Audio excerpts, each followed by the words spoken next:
Hello there, my name's Danny Hargreaves. I'm the Physical Special Effects Supervisor for Doctor Who. Hi, I'm Ruari Mears. I'm a creature performer on Doctor Who. My name's Paul Cornell. I wrote this episode and the one before it. And we should talk now, shouldn't we? Right. So yes, looking forward to seeing this actually. Oh, previously on Doctor Who, I loved writing all the dialogue in that. I wrote about 40 pages of notes for that journal, and you can see little bits of it.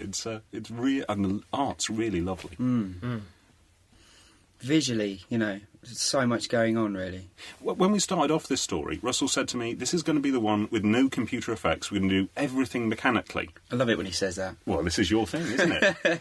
And then Russell said, let's have zap guns as well. So that went out the window. Yeah. But I love the organic feeling. You can have Harry Roy stepping into a cupboard and have a green light shone on him, and that's him communicating. I love that. Theatricality, or it feels warm.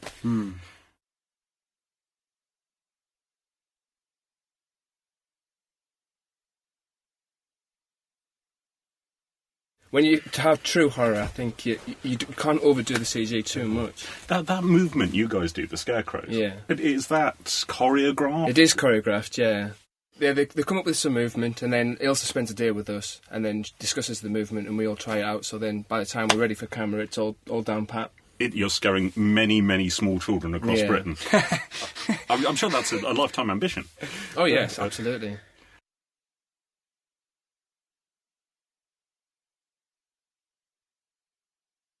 This cliffhanger took us a while to sort out, actually. We went through a number of different versions of what it could be and what could happen. We know he had to make a big human Time Lord decision. Yeah. That was so hot when we were filming that. It must be hot in those costumes. Oh, yes. And for a long time, in the book, the balloon is kind of a weapon and moves about a lot. And we thought about that. There was all sorts of complexity as to whether that would be scary or not, and we decided against in the end. Similarly, is that going to be a cricket ball? Is it going to be a watch? All sorts of discussion about that. I remember this scene very well, because I had to put my hand straight on Freema's face when I grabbed the gun off her. Oh, yeah. And she didn't know it was coming.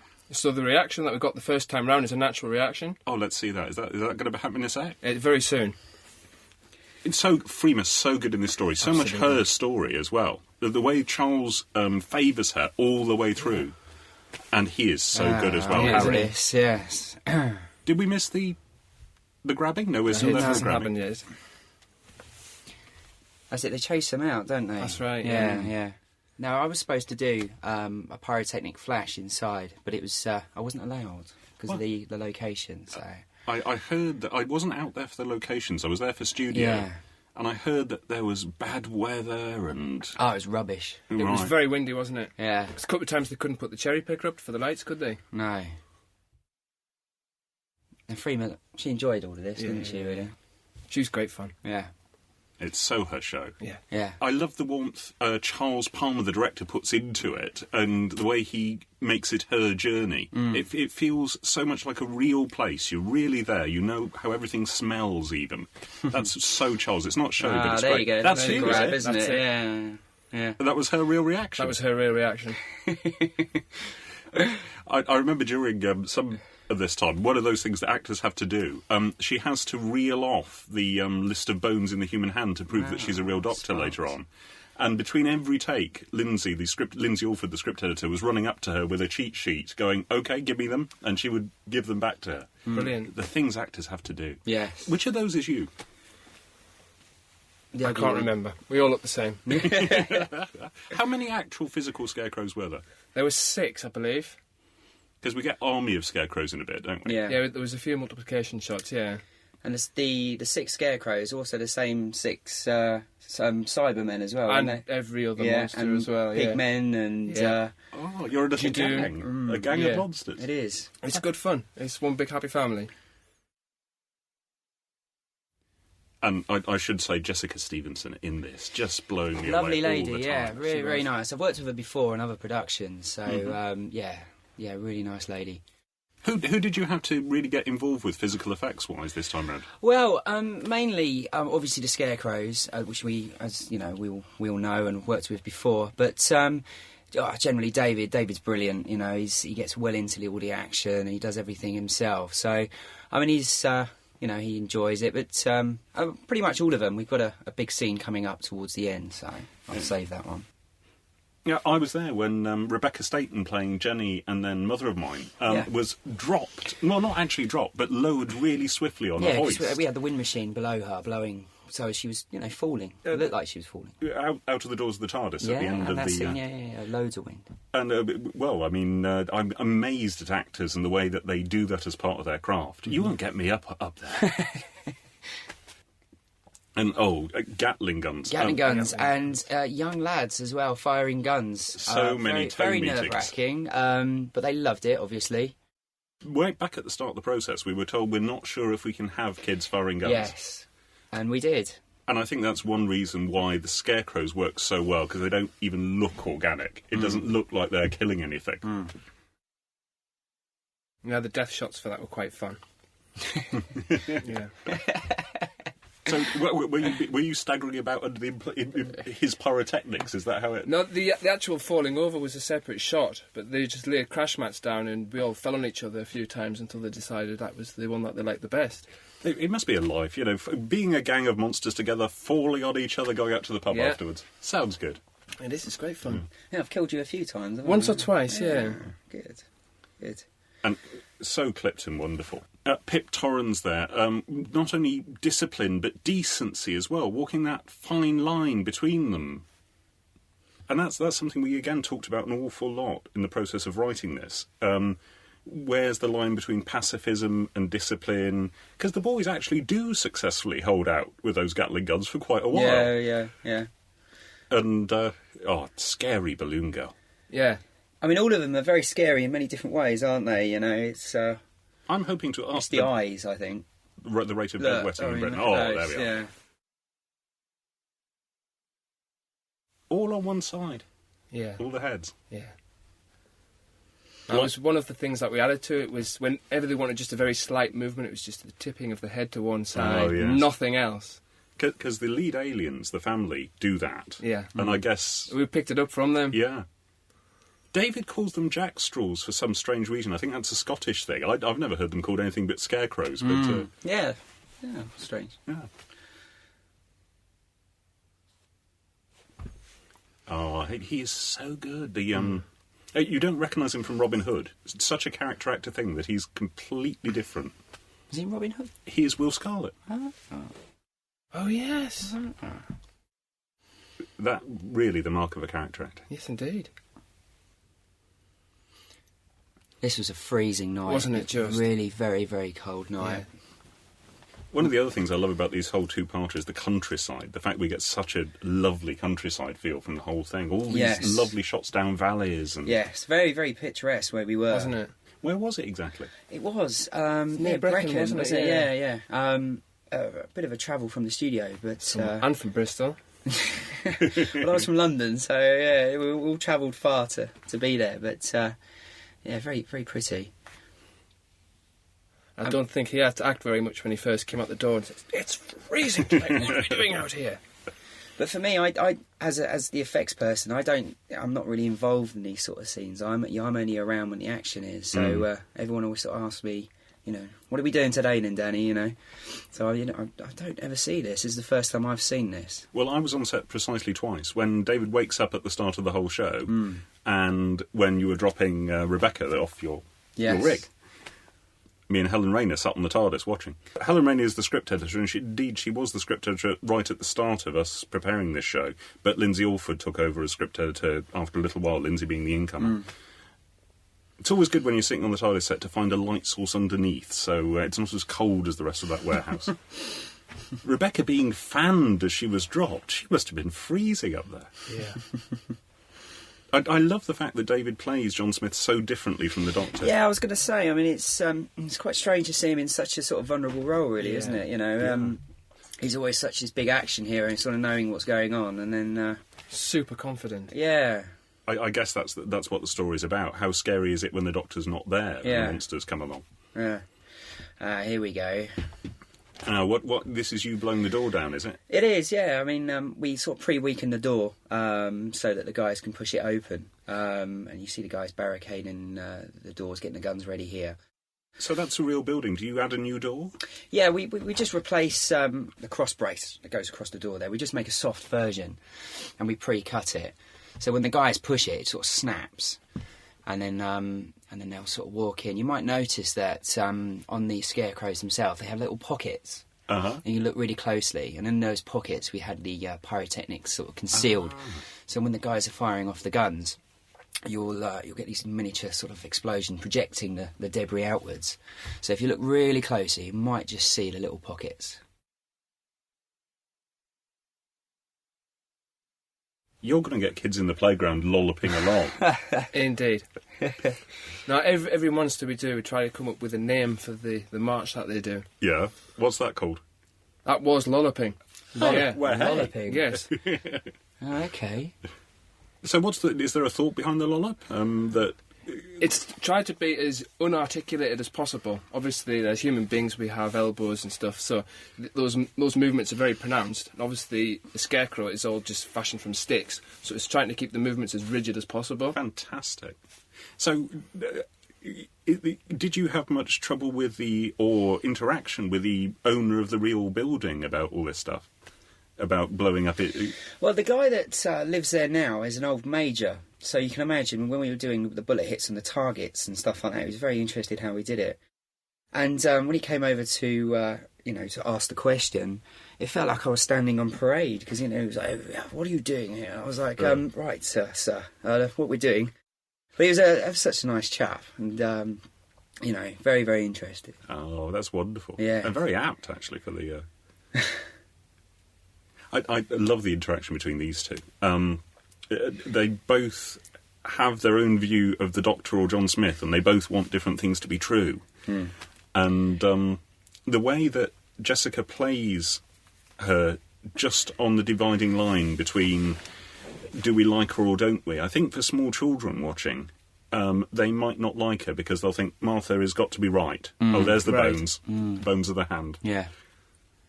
I don't know what take that was. But I must just point out, though, Freema really didn't like wearing that outfit, really, did she? I can imagine. I mean, you can imagine she doesn't look... As lovely as she is, it's not... it's not a catwalk It's not all that, is it, really? No, let's face it. But I love what Jessica Stevenson does with Joan. Breaks my heart. Made people cry in the read-through. Absolutely wonderful. And again, I love the fact we're into just a bit of green light for the communication. And the way Charles frames these shots. That big hero shot when we walk into the barn and there's the TARDIS. Ta-da! It's lovely. I also love Murray Gold's music in this. That waltz in the first episode, which sounds a bit like Claire de Lune and has got all these unconscious things happening under the surface going. Yeah. Wonderful. And these two with their brief encounter. That voice she has for Joan, which is, it's terrible. Oh, Charles, it's terribly, terribly bad.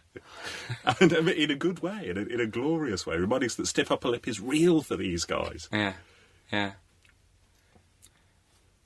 I mean, was school really like this back in the day? You're asking me like I was there. Yeah, wow. It must be. I mean, firing guns when they were young. Oh, absolutely. The military academy as part of the school. I mean, Britain is set up as an imperial power at this point. They have, kids are going to venture abroad. In World War I, they are sent out in their academy units and in county regiments where they all knew each other before they went. Yeah. I mean, can you imagine it today? You certainly wouldn't have any problem with truancy, would you? Well, really? Absolutely. They'd all certainly be going into school for... So how much sort of background research do you do on the culture of the time when writing this? Well, quite a lot, because it's an adaptation of a Doctor Who book I wrote. Right. And for that, way back about 10 years ago, I read an awful lot about World War I and, talked an awful lot to a friend of mine who's a battlefield archaeologist who's worked on the Somme. And... one of the things that Lindsay Alford, script editor, and I talked an awful lot about was how much of a shadow is over Europe. And that's a point of debate amongst scholars. The people I talked to said that it's a marginal opinion, perhaps, but one that's gained ground, that World War I was something which happened in weeks, months. Right. That you couldn't see it coming from a long way off. As we speak in this story, there's your battlefield. It's flashbacks, yeah. You've got to talk about the battlefield when we get there. Straight out of the book, the battlefield and all that happens afterwards. But that as we speak in this story, the Kaiser's daughter is touring all the fashionable places of London. Yeah. And being exalted in the papers as what a wonderful flowering of the same royalty as we've got. And not the Kaiser's daughter as royalty, but the same system as we've got. Yeah. I also love Martha's increasing desperation. This is her worst weekend ever, basically. She's got to deal with the aliens. She does go through it actually as it progresses. Oh yes. Throughout the series, she's I love poor girl. I love the nostalgia trip of the watch as well. All the whisperings from different Doctor Who stories and. I find her the scariest, actually. Yeah, she's got a really, really eerie thing she does with her eyes. It's very shining, isn't it? Yeah. Charles Palmer, very good with the actors, I thought. He's very good with her, confidence and, And, well, already a star, that young man. But I've worked with him before on something else. Mm-hmm. Ah, yes, the lonely god, as Russell calls him. It's the eyes, isn't it? It is the eyes, every time. Love that shot where he turns suddenly to face camera after the flashbacks in the first episode of this. Just that wonderful mixture of theatricality and acting. And the way he does this anger, which doesn't seem like human anger. Yeah. It's just suddenly from somewhere else. There you go. See, this is the That's your fake pre-weekend. door. Yeah. I mean, the door itself is real, but the cross brace is made out of a soft fibre board. So, and it's sort of like it's been cut as well. So you'll just see it break as they push it through. Love all these very little boys with guns. And look at that, the thing the Doctor would never be. Yeah, you'd never see him with a gun, would you? Yeah. Never see him with a gun. I mean, just... He's definitely the pen is mightier than the sword sort of guy, isn't he? Absolutely. See, this is the first time I've seen this as well, so... Me too, and I think this is there beautiful. you go, look. There it goes. Here they go.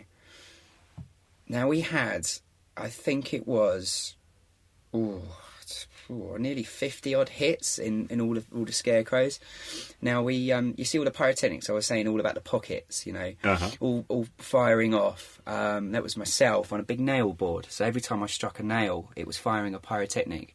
And around the archway, we had some additional pyros, so it was raining down. It was great, didn't it? Yeah. It looks absolutely wonderful. And that's your dying scarecrow. That's it, yeah. Now we did it. They broke it into sort of different shots on individual scarecrows. And then what we did, I took the guys away, re-rigged them again, and we were running out of time, and we weren't going to do it again. And I was a bit upset about this. I was a bit, I spent all day rigging them. Yeah. And finally they changed their mind, so we went for it, and again it looked great, didn't it? Yeah. A big wide shot. Yeah. So what does it feel like to have small explosions going off? Did it hurt? It didn't hurt. Not in the slightest. The first time I ever had a squib attached to me, I was in a Cyberman suit. And you're aware of it, but there's no pain whatsoever. And it's just like a tap, yeah, because it's got a steel plate in there, which is completely, protecting the artist. But you still feel a little tap, so it's good to react to. That's right. So that gives you your cue of where you're jerking about. Exactly. Yeah. I mean, any less than it would be difficult to react with it. Yeah. But you've obviously got the audio, aren't you? You can hear it, but there's so much going on. It's good to have something to react to. But again, we still need to coach and educate the artists and make sure their hands don't go in front of the pyros. And they did very well. The guys did really well. It's so a team game, isn't it? Everybody reacting to everybody else's. Look at him, he gets it. And I love David throughout in this. Just doing what a lead should do. We're interested in what he thinks entirely throughout this. It's absolutely wonderful. I cannot praise Charles Palmer highly enough for the work he does with actors and the way he interfaces with everything else. Yeah, of course, I worked with Charles before on the first couple of episodes as well. So, Jadoon and... Shakespeare, of course, yeah. This was, I think, the sequence where... we took a long time to settle on what we were going to do. How to get from the school to where we're going to do the big ending. We were wondering where they're running to and why and how we get there. And as he often does, Russell T Davies, the exec producer, to give him his full title, worked it out and got it sorted straight like that. Brilliant, just like that. You can come up with the idea just so quickly. Spend all day sort of contemplating and do the idea straight away. I remember a 30-second conversation where he was talking about what sort of apron Joan should wear. Tone meetings. Attention to detail. Because they would need the pockets that big and yada yada. Yeah. It's the sort of thing. You know, he has the whole show in his head. He does. Yeah. And whenever you go to a meeting with Russell, he's so much energy. Oh, yes. And he really, really wants you to, you know, sort of, you just want to do it for him, really. You know, he does to bring out the best in people. And he's always, you know, especially with at the effects side, he'll certainly come up to us and say if he liked it or if he didn't like it, in fact. I remember that scene. We had to close the door just to see where it would stand. So when we came marching into it, just stop literally millimetres from the door. So when the door was slammed in our faces, we wouldn't be knocked backwards. And you've got just cloth between you and that door.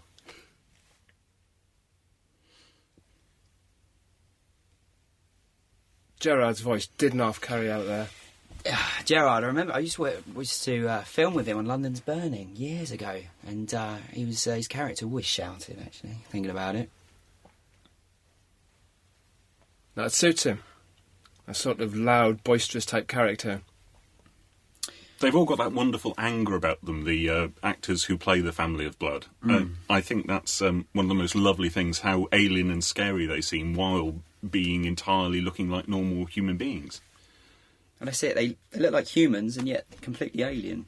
You know, compared to all the other monsters in and so very different individually as well. Often when you get an alien family, they're all very, very much cut from the same block, aren't they?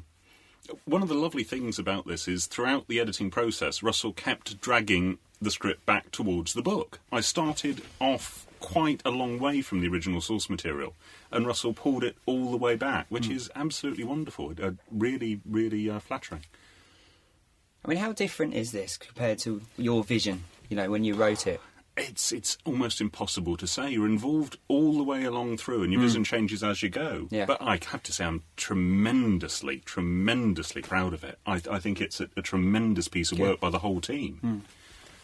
And I think that's the case throughout all the episodes that we do. We have everyone puts all their input into it right from the beginning, you know, right from the tone meetings, just to get the feel, and then everyone has their own interpretation, and then we all, you know, it all comes together so well at the end in such a very short time as well. Oh yeah, well, with people like you guys, and also the props people, that incredible John Smith study set, all those original books of the time, and his shaving gear from the time, and his Pitman shorthand certificate. I loved seeing that. And this house, very late, Russell just said, let's find a random house and do it there, because it doesn't have to be anywhere specific, it's just a house. Yeah, it's another St Fagans location, isn't it? Yeah, the Museum of Welsh Life. It's very useful for locations, because there's so many different buildings from different periods.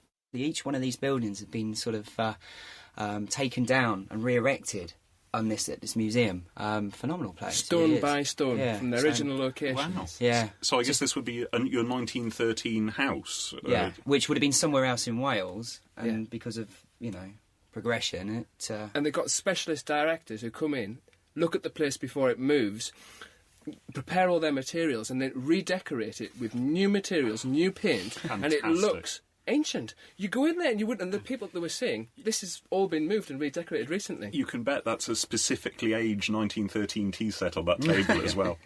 I mean, if that's your job, right, we need to find this tea set from Sir. You know, I'd love to do that. I mean, what do you do? Where do you start looking for this sort of stuff? No. I'd say I think that is BBC props department, I think, guys. Yeah. I say I'd love to do that, but there's a prop person somewhere going, well, he could, let him. But, and I love the dilemma they get into here. It's the central dilemma of the whole show. What will make him change back into the Doctor? Right. What will motivate him to do that? Why would he not want to be human? And originally, the whole two-parter was set across a longer space of time to give them time to fall in love. Right. But I think it was absolutely the right decision not to do it over 2 or 3 days. I mean, they've been together 2 months beforehand anyway. Right. And I think that the handing the Doctor the watch handing John Smith the watch so he can see the life he might have had, it's the most important bit of it. And it gives us that time, that extra extra stuff to inform him about what his life might be like. Okay. And I absolutely love these scenes. In the read-through, that's what got me blubbing. And Gary Russell beside me, script editor, who also is a blub machine when it comes down to scenes like this. The thing about David is I've been working with him now for the last, since he's first started with himself and Christopher Eccleston right from the day one. And I just love the way that David acts. He does something different on every take. Oh, and yeah. He knows his lines. Every time he knows his lines. He's a fantastic actor, he really is. And he gives the director and editor so many things to choose from. They can play it in many different ways. Yeah, completely. And I think for Charles, he gives a variation of the same scene, and he's got something to play with each time. I also love the fact that at the read-through, we all have to introduce ourselves and our functions or characters. This time round, he introduced himself not as the Doctor, but as John Smith. Which just shows where he is actor-wise. Oh, yeah, absolutely. There's something War of the Worlds about those explosions. Yes, I must say, this is the difference between myself and the CG guys. CG being a computer-generated imagery, CGI. Now, these guys give the explosion on the computer, and then I would then do elements for them. And then, you'll see later on. I won't give it away just yet.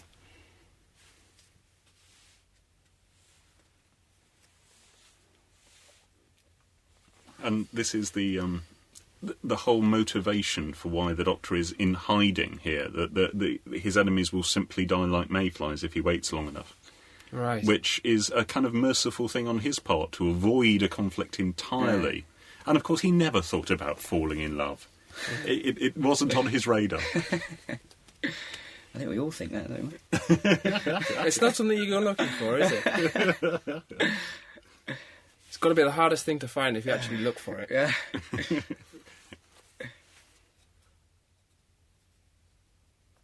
Oh, and yes, one of those practical things that we suddenly thought, he could just give them that, couldn't he? But no, of course he couldn't. Not emotionally. Not when Joan's there to be his moral compass, to be the other bit of him. He's so obviously suffering here, isn't he? He suffers so well. Yeah. And it's sheer terror. This is he's talking about finishing off his life, John Smith. When do you ever see a doctor cry, eh? Yeah. Very rarely.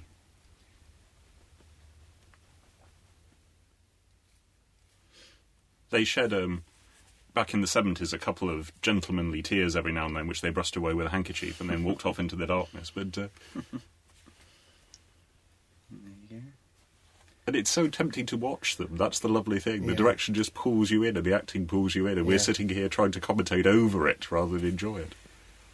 I say, it's very hard to talk over such an emotional scene, really, isn't it? It's...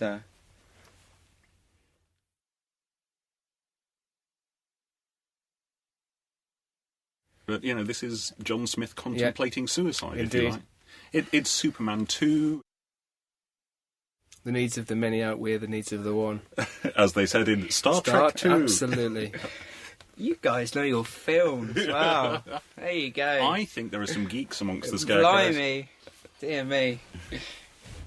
Wasn't the whole point of that scene in Star Trek was to prove that sometimes the needs of the one outweigh the needs of the few? Captain. Absolutely.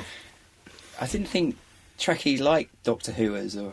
Yeah, there's a big cultural divide. Oh, yes. Dear me. I'm separating I myself. play monsters on Doctor Who. I mean, where do you think my motivation comes from?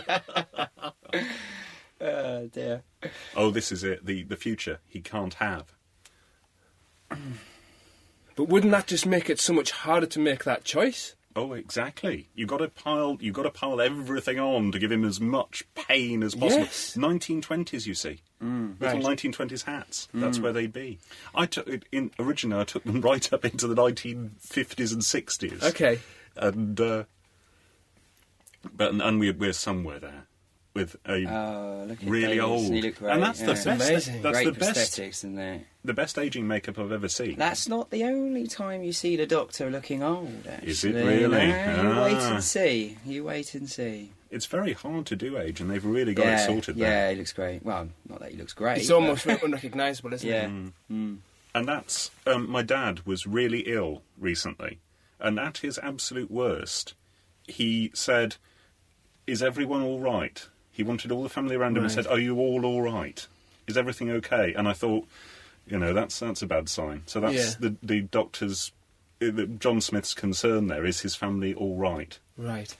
It's sort of what you ask before you're off. That's the point at which he accepts it then. Yeah. My dad's going to hear this. He'll be upset now. And he was fine, because he's strong and...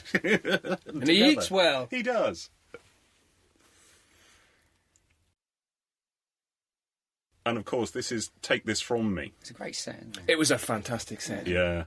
But look at David Tennant playing the Doctor, playing John Smith, because he's already turned back now and he's fooling them. And there are little differences there. Still Look at those eyes going doctorly. Yeah. There's something that's gone from those eyes now. It's not John Smith anymore. And there's an innocence lost. Yeah. He's really, he's quite scary. He is, isn't he? Sinister. Yeah. Let's hope the wind didn't change while he had his mouth at that angle. He's only young lad as well, isn't he? I don't know.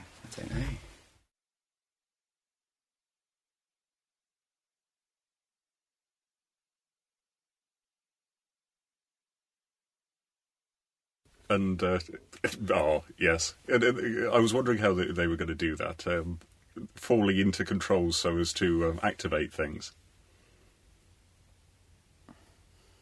There must have been an emphasis put on the whole eye thing when they were casting for these characters. Yeah, I'm sure.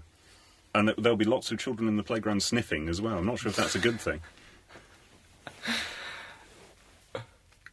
Here we go. Yeah, doctorish.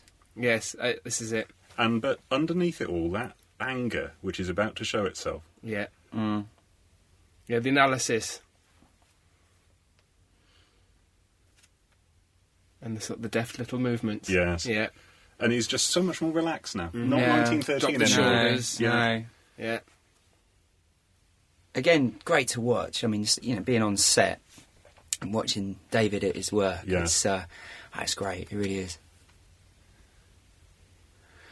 Here we go. The invisible spaceship.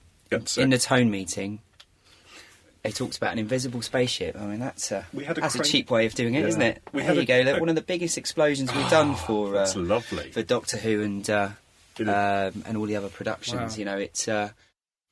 It was quite. I can't remember how many litres of petrol that was. It was about a good 25 litres of petrol and high explosives. But how long did it take to rig? Well, we spent all day doing it. We did a test during the day just to make sure it was big enough. And as you do. Yeah, the Confidential guys came and filmed us do the test, and they captured it all. And we actually used their footage to see how big it was, so we could go any bigger. And so we went for it the second time on set. We knew how big it was going to be. We knew exactly where we can put the artists and everything as well. So it made quite a bang. Yeah. I was well pleased at being able to do these flash forwards. There she goes. Yeah, there she That's goes, yeah. Brave actor. Yeah. Because it's nice to have some time pass in Doctor Who and we see things happening in flash forward. Originally in the... right back at the start, we were talking about a buried spaceship, a hatch in the ground. Right. But the invisible spaceship is so much fun. And in every mirror, the little girl is. Including all those mirrors at home, kids. Yes. Watch out. But you do feel rather sorry for her. I don't think these are forever. I don't think he's chosen cruel and unusual punishments that last an eternity. Just a very, very long time. Yeah. Because they've done something terrible to him. They really have. They've done something to him nobody else has ever done. I always thought we should have done some bullet hits there, Really? What do you reckon? FX guys are all the That same. would have been great, wouldn't it? time. Put the mask over his head. Well, Or was that just me? I think I'm being a bit too... poetic moments. It's a bit too... 7 o'clock Saturday evening. I know I could do that. And of course he has to go back. He can't just walk off. And, He's a little bit cooler now, though, isn't he? Let's face it. This was the scene that took us right to the last draft. Russell did his polish and then let me, bless him, have another go. And this was the scene we worked back and forth to the last very last draft, just getting it right, so it gives you a nice kind of 3-point jump towards certainly crying by now. If you have not shed tears thus far, this is us going squeezing out the... Yes. Yep. Oh, dear. He's the one with the ladies, isn't he, the doctor? Girl in every Hasn't he fireplace. always been? He's a boy. That's it. It must be said, no, he hasn't always been. He's, you know... Depends what you think was going on. You know...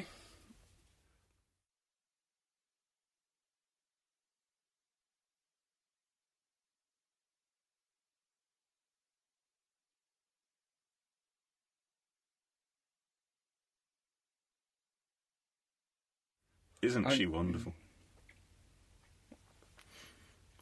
Just grief and acceptance, and off you go. The Palace of Versailles was where he really, really could have touched it. Goodness, though, yes, he? Yeah. yes, yes. Oh, that last scene with the horse jumping through the mirror. That must have been a problem for you guys. Yeah. That was fairly... Yeah, it was good. We had an airwolfer and blew out a blue mirror, which the CGI guys painted on the mirror, yeah. A long time ago now. She just brought so much to this, Jessica Stevenson. Absolutely wonderful. She didn't look very happy there, does she? Well, I don't suppose you would if your love has turned into a different person. Well, who absolutely. may or may not be an alien. Even if he is a bit cooler. Well, he is a bit cooler, but... Just a little. Yeah, the thing is, he's not a 1913 man He's certainly anymore. not, no. He's not made by his times. No. He's, and John Smith is dead. He is not him. Yeah. So she has to hate him, really. Because in a sense, he's reminding her of him Exactly. all the time. John Smith. Why John Smith? Because the Doctor has always called himself John Smith. Back to Patrick Troughton. Damn, I should have known that, shouldn't I? Ah, there we are. I bet the Scarecrow knew that. Yeah. he likes to be anonymous, doesn't he? Absolutely.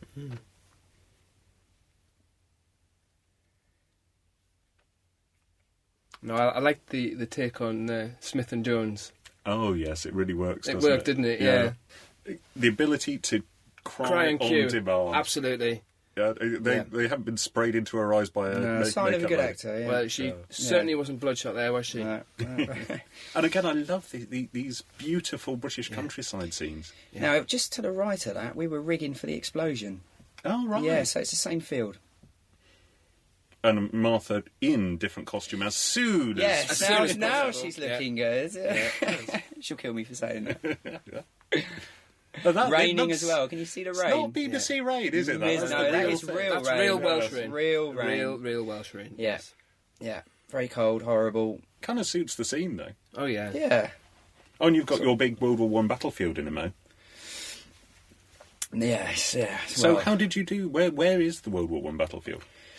that is in a quarry. Never. Yeah, that was in a quarry. Yeah, I'll tell you, it's yeah. When we get to it, I'll try and describe. But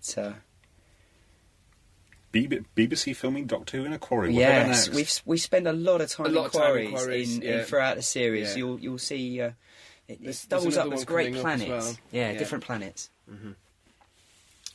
And it's kind of fashionable, but it covers you up against the rain as well. It's...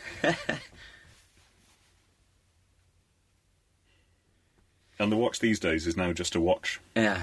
Yes, right. which... he's sort of like a little Doctor Who fan, really. He values his intellect, and he gets something from the Doctor that lets him Yeah. get through his terrible school experiences. That's such a motif, isn't it? The father passing the pocket watch onto the son. Oh, yes. Yes, indeed. Yeah, a young apprentice. That's right. He's a little Doctor Who. And he gets to watch the TARDIS dematerialise. See, that's not my rain. It's a bit diagonal. See, my rain's straight rain. Do you plummet? Oh, it takes years. I don't think we've ever seen the TARDIS take off in the rain before. Yeah. He's got a rather modern haircut as well. Anyway, there's here your we go. battlefield. So we're in a quarry. absolutely muddy as anything. It was coming up to our knees. It really was bad. Just great fun though. I really enjoyed it. Sort of boys and battlefield. It felt like we were actually there. Just going around, running, and the thing whenever doing any of these scenes is time. Never have any time to do any of it. But running around in the mud, putting explosives in places, obviously safety, making sure that the guys are in the right place and firing off things. But here we go. Yeah, there's Billy the stuntman. We blow up quite often. How big is all this? How far did you partition off a bit of quarry? Yeah, I mean the guys went in and decorated and built the sort of the trenches a couple of days before, but it's not as big as you may think. It's lit really well. Yeah, it looks great. You see the smoke in there as well, and then we've got like the burning debris just sort of lit strategically around the place, just so it addresses to camera. And then I think. There was supposed to be another one explosion, and it wasn't there. And this is straight out of the book, The Future War Memorial. Oh, lovely. Which... it's great, because it gives the younger viewers an education into to what it must have been like, and, the respect that these guys deserve, Absolutely. And I just like the idea we've got the poppy, the red poppy there on the Doctor's lapel. It's wonderful to see the Doctor wearing that. Yeah. Look at that, lovely. There's the knowing glance. Nice touch. Yeah, very nice. Haven't seen that, yeah. Yeah. Very nice And touch. she's got her second outfit of the of the story just to make up for all that drabness. That's a powerful That's scene. great casting. Look at his eyes. Very much the same as the young lad, isn't And it? it's a small part for him to do really well out there. Yeah. Great. Cool. Wow. Apart from anything else, thanks very much for your contributions, which were vast. No, thank you very much. Enjoy it. We love it. Yeah, We love it. certainly like blowing up the set of Doctor Who. Very good. Thank Yes, you. indeed. Excellent. Thank you. Cool.